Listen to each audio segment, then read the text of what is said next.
Saturday night, the Senate finally voted to advance it. You had a couple of holdouts, though, Alex, and I want to get your take on this. You had Thom Tillis of North Carolina, my home state, and you had Rand Paul from Kentucky. Both of them said, we're not voting for it. President Trump was, not surprisingly, very upset with both of them. And then, as things kind of escalated, he called for Tillis to be primaried, and then Tillis announced not too long after that he would not seek re-election during the midterms. So this was a very interesting thing to watch play out, because I think initially President Trump had to do a lot of work to get more people to support it. I think you had Johnson from Wisconsin, who originally was saying he wasn't sure about it. He ended up voting for it. You had, of course, the vice president, J.D. Vance, who showed up on the Senate floor just to kind of make sure everything stayed in line and they could actually get this through.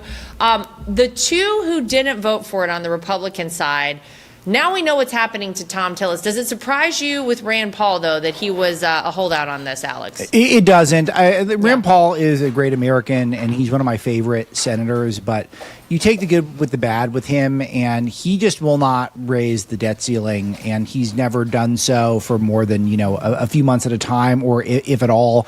So, and the problem is that for President Trump to get his agenda going, he was going to need to do this budget reconciliation that locks in those tax cuts, and the savings we're going to get from our thriving economy that's going to happen from this bill, they're not going to kick in time for Rand to support it. So he was always gone, which is, it's not, I don't want to say it's disappointing or not. It just is what it is. There's nothing we can do about it. And he's usually a very good American politician. But on this issue, I think that he's too principled for his own good, in my view.